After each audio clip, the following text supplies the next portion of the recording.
na binalot sa dahon ng saging. Lingid sa ating kaalaman na ang suman ay karaniwang hinahain sa mga handaan at meron din itong kakanin na browas. Ito ay madalas na hinahain sa mga espesyal na okasyon tulad ng Pahiyas Festival. Ito ay isang kakaiba at masarap na kakanin dito sa Lukban at hindi rin mawawala ang specialty ng Lukban, ang longganisa. Sa Pahiyas lamang saya, sa masaganang ani, makulay na buhay. And this time, ladies and gentlemen, let's welcome entry number 2. Kakaibang anyo at tindig na nagpapahiwatig na isang palawang babae sa mga bagong panahon na gaya ng isang punong niyog na hindi basta-basta nagpapatinag sa anumang unos sa buhay at patuloy na lumalaban at naninindigan sa kanyang prinsipyo at paniniwala na siyang nagpapaligid ng kanyang kagandahan. Ang kalesa ay sumisimbolo ng ating pampublikong sasakyan na kadalasang ginagamit ng ating mga mamamayan bilang transportasyon at lalagyan ng mga inaning gulay, palay o prutas ng ating mga magsasaka. Gaya ng isang lukbanin, ang isa sa mga pangunahing pangkukunan ng hanap buhay dito sa bayan ng Lukban ay ang pagniniyog na siyang nagbibigay ng maraming pangkabuhayan sa ilan nating magniniyog na inaani nila mula sa kanilang linang na nasasakupan. Lukban, our entry number 2.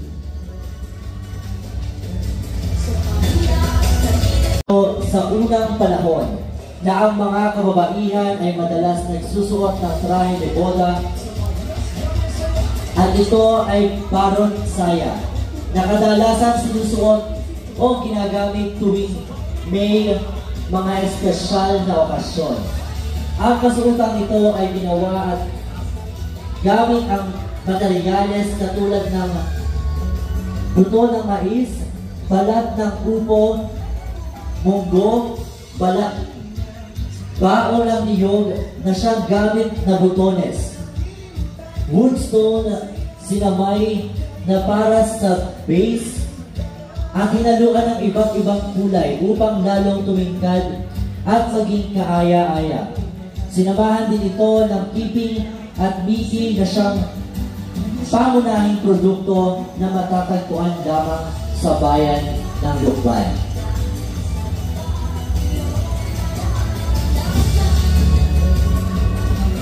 Ang kasuotan ng lalaki ay tulad din sa mga magsasaka na pinalabutian ng iba't ibang kulay gamit ang butil ng mais, dahon ng mais, balat ng upo, sinamay, baon ng niyog, pansit lukban, keeping, munggo at woodstone. Saka o gitong ani. Ang kasuotang ito ay sumisimbolo sa masaganang ani ng mga palay na pangunahing agrikultura ng bayan ng Lukban. Ang mga abaka ay inihugis na butil ng palay na idinikit sa kasuotan ng mga modelo. Nilagyan din ito ng mga bulaklak na gawa sa maninipis na kahoy upang magsimbolo ng pag-usbong at pag-unlad ng bayan ng Lukban. Ang mga nakapalawit naman na gawa sa pinagsama-samang beads na gawa sa kahoy ang sumisimbolo sa pag-agos ng masaganang ani. Ang mga kulay na dilaw, kahel, at pula naman ang sumisimbolo ng pagmamahal, pag-asa at pagiging masiyahin ng bawat Lukbani. Ipininta naman ang imahe ng patron ng mga magsasaka na si San Isidro Labrador na siyang tinitingalan ng bawat Lukbaning magsasaka. Nasa likod naman ng lalaking modelo ang kasangga ng bawat magsasaka sa kanilang pag-aani, ang kalabaw na binalutan ng mga palamunging abaka at kinulayan ng itim. Once again, our entry number 4.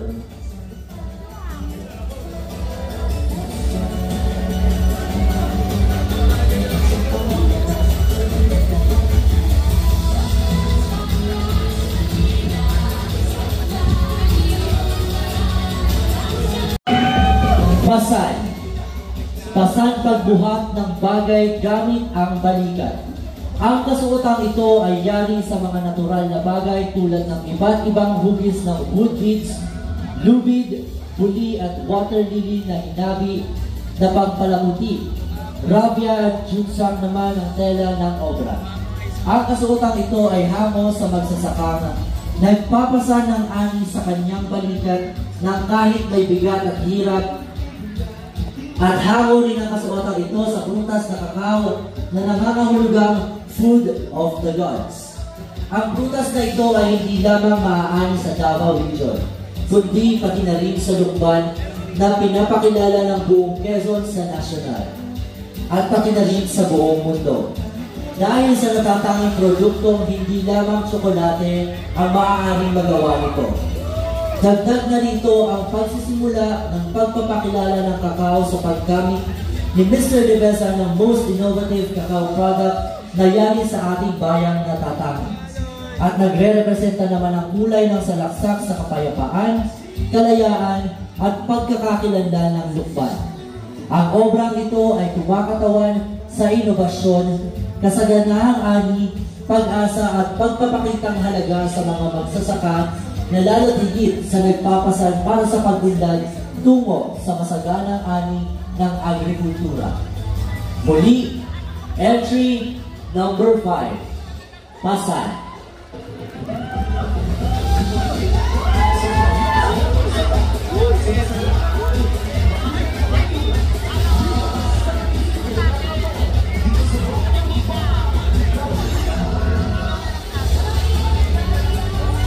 Let's welcome our entry number 6.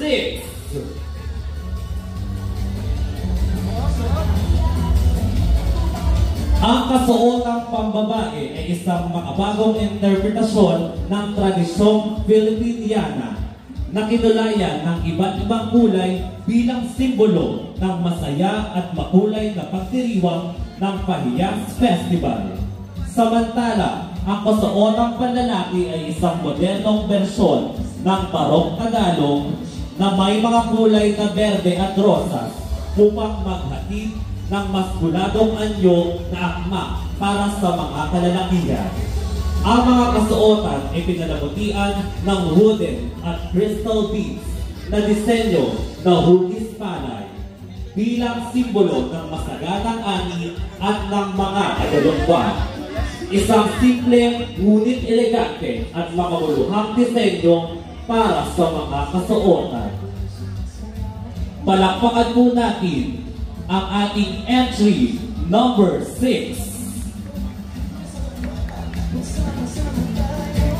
Let's welcome entry number 7. Tampok ang makulay na kasuotan na gawa sa iba't ibang bahagi ng puno ng niyog, tulad ng dahon, balat, bao at bunga. Ang disenyo ay inspirado ng kultura ng Quezon Province na nagpapakita ng pagmamahal sa kalikasan at mayamang tradisyon. Ang obra ay may mga detalyeng katutubo tulad ng mga dahon na may kulay berde at maliwanag na kulay na nagpapahiwatig ng kasaganahan ng ani at nagbibigay inspirasyon. Ang balat ng niyog ay ginamit upang makalikha ng mga hugis na may tekstura, samantalang ang bao ay ginamit upang makalikha ng mga detalyeng may kulay at may dimensyon. Ito ay hindi lamang isang obra maestra ng sining, ito rin ay isang perpektong halimbawa ng pagkakaisa ng tradisyon at modernong pagdiriwang ng sariling bayan. Muli, our entry number 7.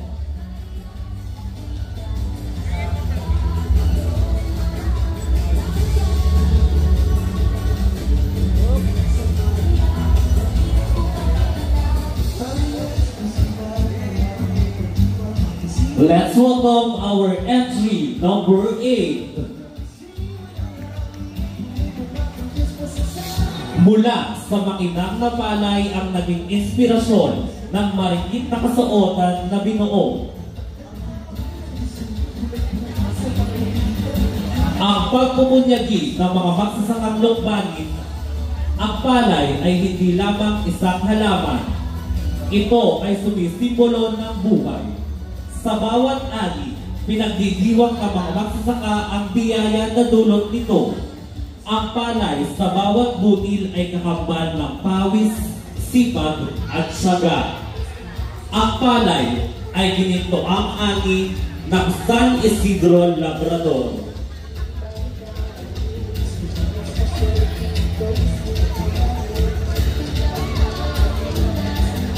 Muli, ang ating pong entry, number 8.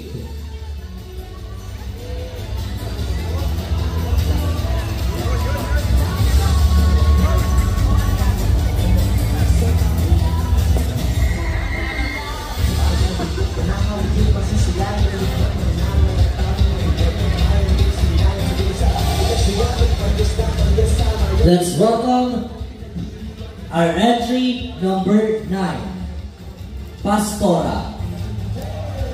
I drew inspiration from the celebrations of Flores de Mayo, the booming flower farming industry in Lukban at San Isidro Pahiyas Festival. Combining these influences, I focus on flowers and keeping as the central elements of my masterpiece. Pastora. The name Pastora evokes a sense of elegance, beauty, and whimsy, and reminiscent of flowers. To create a vibrant and lovely color palette, I chose violet, fuchsia, and yellow. The Filipiniana-inspired mermaid gown features a two-layered scallop design, creating an enchanting silhouette. The boy's attire is a modern take on the traditional Barong Tagalog. This design concept seamlessly merges traditional native materials with modern design elements, resulting in a unique and stunning creation. The materials used includes jute sack as the base, wooden beads, sinamay, abaca rope, rattan fabric, buli, and coconut bottoms. Notably, the intricate details including the flowers and wooden beads are all hand-carved. Once again, our entry number 9.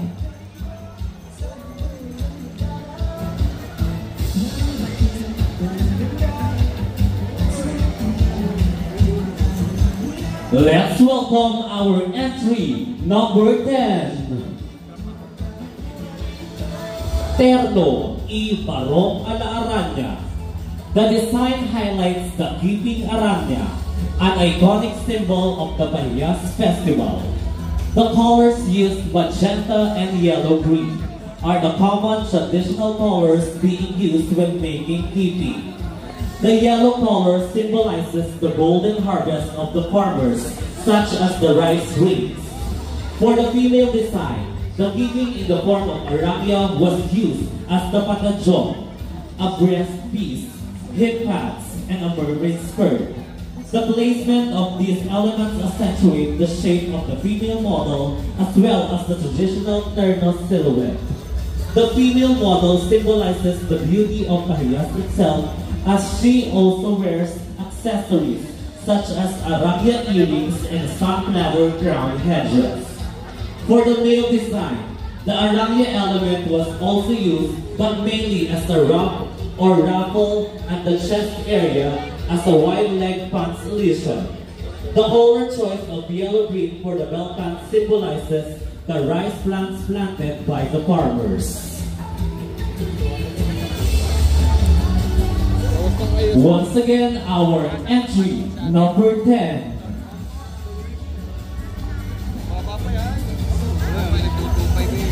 Let's welcome entry number 11, a tribute to Lukban's creativity and heritage.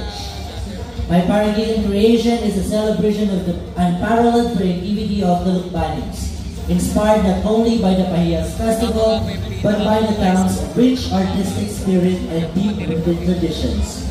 Lukban is a place where art, ingenuity, and simplicity thrive, from its vibrant festivals to the everyday craftsmanship of its people. This creation reflects the boundless imagination, resilience, and passion, the true essence of Lukban artistry. At its heart, this design embodies grace and elegance, much like Pahiyas Festival, which transforms Lukban into a breathtaking display of art and culture. Just as homes are adorned with intricate keeping arrangements, woven crafts, and abundant harvests, my Paragitan creation captures that some delicate yet powerful expression of creativity. It is a fusion of tradition and innovation, where intricate yet simply details pay homage to the artistry and dedication of the Lukbanin people.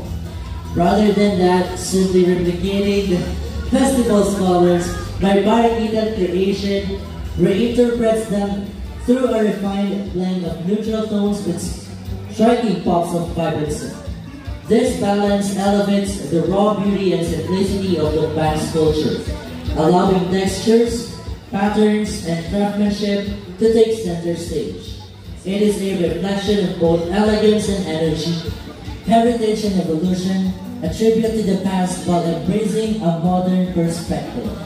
More than just a piece of art, this creation is a statement of identity and recognition of Lukban's brilliance, simplicity, and artistic legacy. Through this design, I honor not just a festival, but the people whose creativity makes Lukban truly extraordinary. Once again, our entry, number 11. Let's welcome our entry, number 12. Biyaya ni San Isidro. Ang kasuotang ito ay pagpapakita ng yaman ng ani na biyaya ng Panginoon sa tulong ni San Isidro Labrador na siyang patron ng mga magsasaka. Mula sa mga budil ng palay, mga gulay at prutas na mga pangunahing produktong pang-agrikultura na inaani ng ating mga magsasaka. Ibinibida rin dito ang isa sa mga tanyag na simbolo ng pahiyas, ang mga makukulay na kipi. Tampok rin dito ang mosaic o hand-painting ni San Isidro Labrador sa harapan at kamay ni Jesus statue sa likuran. Ang buong kasuotan ay yari sa mga sumusunod na materyales. Sunsa, makukulay na woolen at coconut peats, sinamay na abaka, pirintas na trigo, lubid na tube, tuyong budin ng palay, tinurog na kipi, ginupit-gupit na uli bilang mga pang-adorno at heart tube, na hinulmang kipi upang bumuong tila Arabia. Ladies and gentlemen, our entry number 12. And last but not the least, our entry number 13. The past and the present heritage, culture, and its bounty harvest of Lukban. Both male and female costume represent the present and past culture and heritage of Lukban. This variegated costume is a beautiful way to celebrate Lukban's rich history and culture. The headdress is inspired by a local legend about a kingfisher bird or salaksak, representing the town's founding. The top part of the costume is designed to look like the houses people decorate for the harvest festival, showing thanks for a good harvest. The colorful skirt uses the bright patterns of the famous Pahiyas festival. The front of the costume is decorated with pretty wooden beads and indigenous materials. The back of the costume is different. It shows the liguan sa bunggo, which is an important part of Lukban's water system and is used in the Buhusan Festival.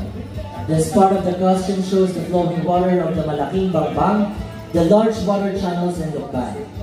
The costume combines the joyful celebration of the harvest with the important role of water in Lukban's life, making it a truly special piece.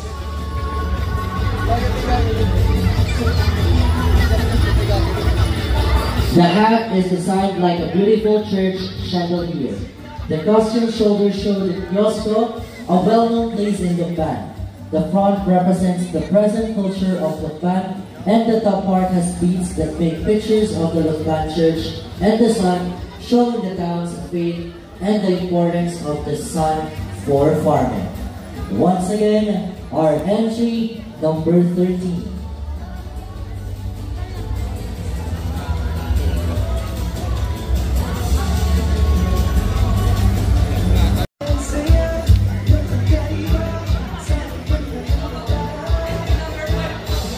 to 13. Yes, nasaksihan po natin ang ating pong 13 nagagandahang pahiyas parikitan 2025 mula po sa ating magagaling na mga lukbanin designers.